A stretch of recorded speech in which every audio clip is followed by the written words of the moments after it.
Know who you are. Celebrate your culture.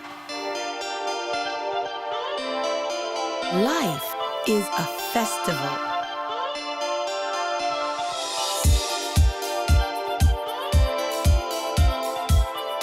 Explore it with me, Lady May. Join us live Saturday from 6 to 7 p.m. Let's share information. Naptanou chaque samedi, 6h pour 7h du soir, as we discover Afro-Caribbean culture on Union 9 TV. L'union fait la force. Hello to everyone far and wide, near and dear to my heart. Welcome to another episode of Afro Creole. It is such an honor, a joy, and a pleasure to be out here on a beautiful, crisp, fresh fall day. This is a long-awaited event. We're going to be covering the unveiling of the Everafter Foundation's Lending Library. This thing has been the result of a lot of hard work, a lot of blood, sweat, and tears, and a lot of motivated love. But you know what? The day is finally here. The sun is shining, and I just plan on sharing with you only the best of what everyone has to share. There's a lot of excitement in the air. So if you only stay tuned, share the show, you'll get to see exactly what I'm talking about. All right? Stay tuned. We'll be right back. 3, 2, 1, here we go! The coverage continues of the inauguration of this beautiful lending library, if you would call it.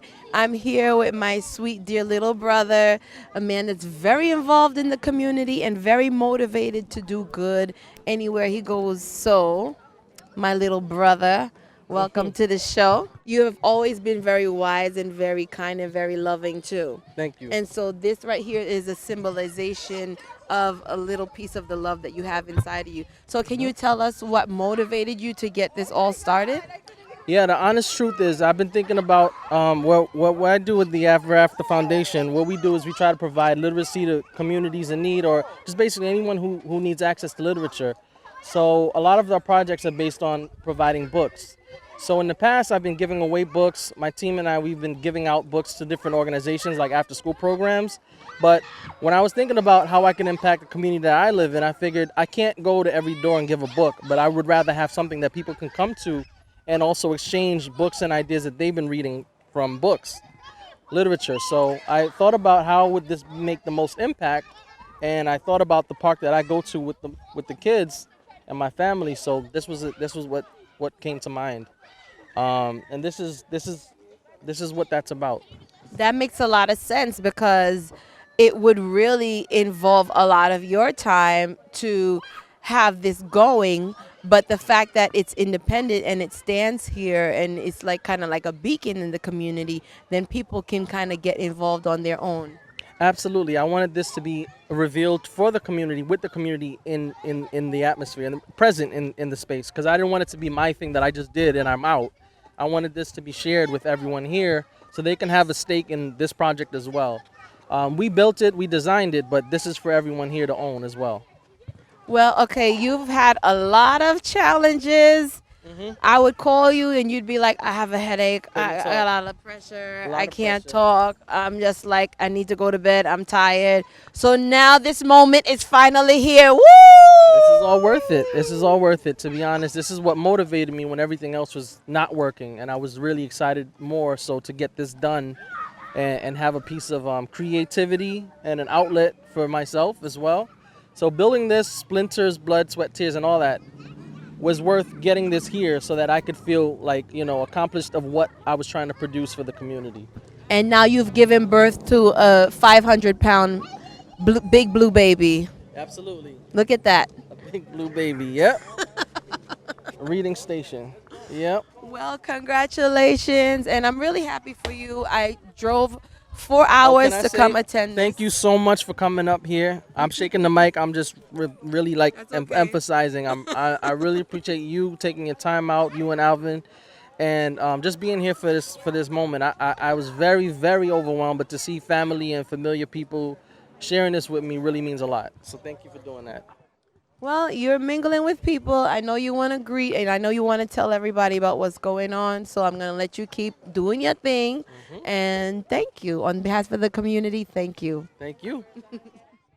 I am joined here by someone who was very instrumental in making this happen, good friend of my brother's. This is Chris. Hello. Hi, how are you? Doing well. So I heard you talking about the process and everything that it took to put this all together. Can you tell me what part you played in this magnificent day today? I would call myself the builder Okay. or the artist.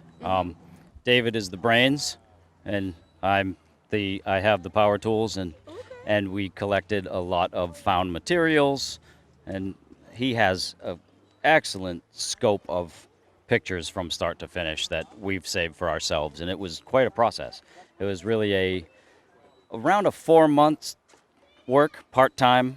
You know, David works and goes to school, and I have my own business, and I have 4 kids in my house. Wow. 4 kids. Is that why you put 4 windows there for each This child? is David's design, 100%. The funny thing is, it looks almost identical to the first pictures he sent me a year or so ago. So how long have you been working with wood and crafts like this? Off and on my whole life. So maybe 8 years, maybe. I don't know. As far as I quit my regular job to make things out of wood and sell them. Where did you get this inspiration? Was it passed down? Is it a family it's a- business? No, it's just the art comes from my mother. She liked to draw, and I've been drawing since I was a baby. You know, pretty much since I could hold a pencil. Wow. And then the background is a lot of construction. My family does plumbing, Okay. builders, electrical. The background is art and a combo, so this was perfect. Okay. So you found a way to marry craftsmanship and artistry. Right. Wow. It's really beautiful. And why did you agree to be a part of this? Like, what motivated you to get involved in this? Because you have 4 children, Yeah, you're very busy. So, what was one of the motivating factors? I guess I couldn't say no. I mean, I like the idea, and just I like to do things for the community. My wife and I just got a playground built down the street from our house. We just like to be involved, and we're here all the time. We do Fitchburg Youth Soccer. We come here to walk and play, so it just made sense. So, you're kind of like coming from the angle of if you want a good community, you have to build it. I believe, absolutely.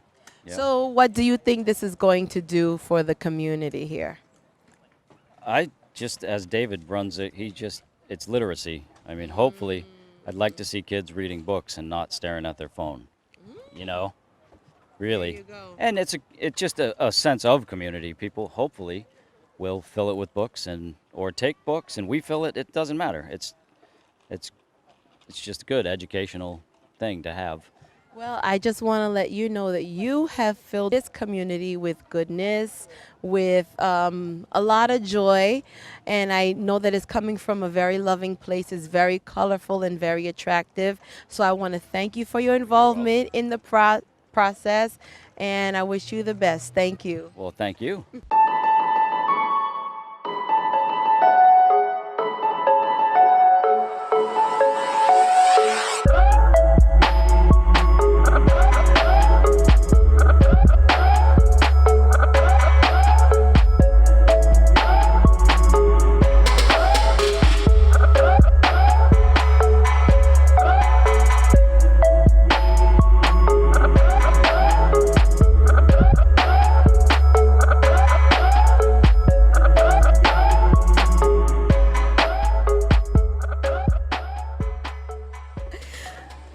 We are continuing to talk to people in the neighborhood about how they feel about this beautiful, glorious day. And I have some sweet little girls with me, sugar and spice, everything nice. That's what little girls are made of. And so they're here and they're excited about this brand new event that's happening in their neighborhood. How does it feel to see this big library here in your park? Good. Yeah? I think it's great. I love books. I love to read. Can you tell me one of your favorite stories? Well, I like myths, and my favorite myth would probably be the Loch Ness Monster. Wow. Seiji, what's one of your favorite stories? Well, Teddy the Hat and Teddy the Hat and Lola. Wow. So, what is it that you find so interesting about the Loch Ness Monster? Do you think it really exists? Well, maybe. I think it does because you're probably thinking like, what the heck? Why would a sea monster be existing? Well, it could be just a hoax. It could just be a submarine head, but I think it's an actual dinosaur that lives in the sea. And I don't know. I think it exists. So many people have said that they've seen this monster, and some people say no, it's just a fairy tale or something made up. Do you think the Loch Ness Monster really lives in the sea? Have you ever seen any sea creatures in any of the lakes in your neighborhood? Yeah. What have you seen swimming in the pond in your neighborhood? Fish. Fish? Fish. I don't really get to see that many things, but I'm interested in sea stars. Those are really pretty. Well, you like sea stars, but all of you guys are land stars. You're so pretty, you're so nice, and I thank you for coming to talk to me. Have a great rest of your afternoon, okay? Thank you for having me. Okay. Thank you. Bye-bye. Bye. We have some little guys. Oh, you're not little. Okay, we have some big kids in the neighborhood, and they're excited about this event. So, how do you feel, guys? I feel great. It's like it took months and years, and now it's finally here. I mean, it all started with Everafter, like just giving books, and then now it's open my challenge, and then now he's making that whole library over there. It's changed, really evolved. It's really great. Okay. What is one of your favorite books to read? Ricky Ricotta and His Mighty Robot. That was one of my favorite books when I was in first grade. Now, how does it feel to see that the library box is finally built? What do you think about it? I think it's great. I think it's amazing that it's finally open. Do you have any books that you'd like to share with anybody that you've already read? Yeah, but I don't recommend it for kids under 16. I'm going to say I recommend My Hero Academia and Attack on Titan for some kids, well, that can handle anime. How about Captain Underpants? You guys ever read that? No, but I've Exercise. No, but the Black Panther, because there's a Black Titan. Oh, you like Black Panther? Okay, so thank you guys so much. All right, let's keep looking at the camera. Okay, we can't dance yet because the interview isn't over. I was doing reggae. A reggae mix. So thank you so much for taking the time to share your favorite stories and your favorite part of the day with me. And I will talk to you guys later. All right. Bye-bye. As the celebration continues, we have more and more people coming along to help us and to celebrate with us. So hello, good afternoon, Hello. sir. How are you? What is your name? Tell everyone, the Afri Creole public. My name is Wayne Schroeder, and I'm a childhood friend of David's. Yeah. So you are here. You don't have any children, but Not yet. you not yet. Yeah. You just tied the knot, so Yeah. you're enjoying married life. 2 years. Congratulations Thank on you. that. Thank you. So yeah, Wayne, you are here celebrating. What does it mean to you to be here today? It means it means a lot, and I'm sure it means even more so to Dave. This is kind of a lifelong dream of his that manifested in this particular way. But Dave has always been a very futuristic, creative, just ambitious guy, and always cared about the community. So I feel like this, sums him up in a way. Yeah. So how do you think this is going to benefit people in the neighborhood? Well, I think first and foremost, it benefits just the movement behind literacy by way of literature, and it'll help foster that movement amongst the kids and the residents and such. So, yeah. So you are an island guy, island Yes. massive, right? Right. Yes. Okay. Yes. Jamaica. You heard the accent. Yes. You heard the patois come out. So Yes. fast. That's my youth. So wouldn't it be cool for us to be able to do another inauguration like this, like on the islands? Absolutely. I mean, I'm sure this is somewhere on David's radar. Definitely. To have this be Caribbean wide. I'm looking forward to it. I'm sure he'd like to bring it to at least Haiti, Guyana, Jamaica, Trinidad, everywhere. right? So yeah, I'm all for it. So we're gonna cross our fingers and we're gonna concentrate really, really hard. Feet, everything, toes, everybody. everything. Yes. And hopefully we'll be celebrating another inauguration like this Yep. in the Caribbean. Yep, looking forward to seeing you there. I know you'll be there now. Oh yeah, definitely. All right. Okay, thanks, Wade. You got it. All right. It is such a pleasure to be here with good friends, old friends from the younger days. But thank God we're still young. We still got some juice. Always. We still got some juice pumping in these old bones, right? Of course, always, always. Although you have an old soul. Nah, I 18 still. Okay, good.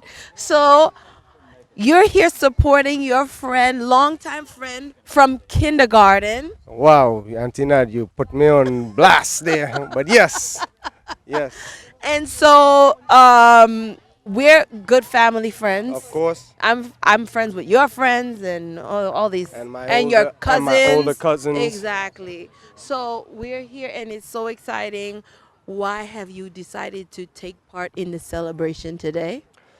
Well, I'm here supporting my brother David Pierre-Louis and the Everafter Foundation, your brother as well. And this is something we've been discussing. This is something this is his dream, kind of his baby, his Yeah, exactly. his vision, and how could I not support him? It's intrinsic. You are also in the field of education. You've been educating for many years. Maybe just as long as I have. Yep, Yeah, of course. yeah. In many domains. So, what do you think? How do you think this is going to benefit the children? Well, I think a open exchange library and a park, a free skate, a free place. This is perfect for people of the community, people in the lower socioeconomic bracket, people that can't necessarily afford to go to a bookstore, or maybe not even a bookstore, but afford to go to have a computer, electronic devices. Those type of folks, they'll be afforded an ability, even if it's what's available there, to be able to have something to come up, pick up, and help out. It's extremely valuable for a community like this. I think also, as you mentioned this, it would be good for the spirit of cleansing too, because when you have too many books in your house, your children buy a whole bunch of books, you're like, you know what, let me pass it on. That true. that is too true. That's I know some parents will come and they'll just like go and dish and dish and dish and dish and dish and say, you know what, let me get rid. But hopefully they do it in a in a sensible and a responsible manner, not just like, to put their junk, not one set of Encyclopedia Britannica that nobody ain't using no more, but actually good, decent books that, interesting things that people want. Definitely. So, real fast, you are of Caribbean descent. I am definitely of Caribbean descent. My family is from Trinidad and Tobago. My father is he's a Chinese Portuguese Trinidadian, and my mother, she's black, Hispanic, and white. And it's the Caribbean. Everybody mixing and meshing, and everything is one thing. And that's it. And then all of these nations came about to produce another Johnny Depp. Just a little bit, and a sweeter one. So, I mean, how great would it be for us to have the opportunity to go to the islands and do something like this? It would be phenomenal.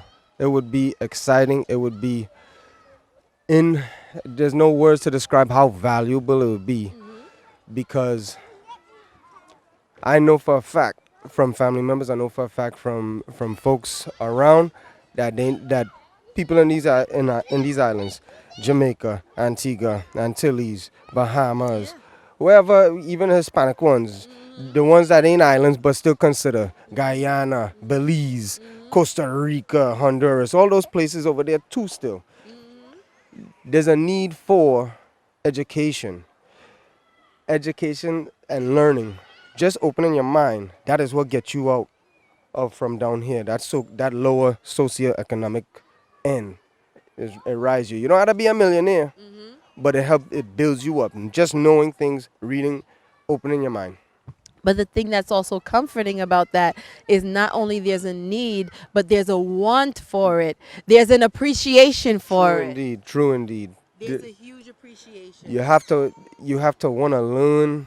You have to want to learn. You have to want to do more for yourself. Some people don't have that want. They don't know that want. But you have to want to learn. You have to want to make more for yourself. So before we wrap it up, can you just tell me what part of Trinidad you want to big up this afternoon? Port of Spain, Arima. South too. Okay. The whole island. All right. But that's where family's staying. Okay. Well, thank you. And I'm going to let you go and keep running around and mixing and mingling and enjoying yourself. I really trying to watch these children so they don't break their neck. All right. Auntie Nat, have a good one. Okay. Big up. What is it? On TV 9. Union 9, sorry. Yeah. Watch Auntie Nad on Union 9. Respect. I see. Wait a minute. IT? Yes. Trinidad, Jamaica, everybody. Yes. Wake up the whole Caribbean. Yes. Right. Okay. And that's it, folks. Well, this concludes our show. If you look around, you just might find that there are a lot of wonderful things happening around you. The world still has a lot of goodness in it. Although there's a lot of stress and mayhem and craziness, there are still people doing good things that are motivated by love, by community, by heart, by partnership, and by unity. So I thank you for being with us this afternoon. Thank you for sharing the show, and we'll see you next time.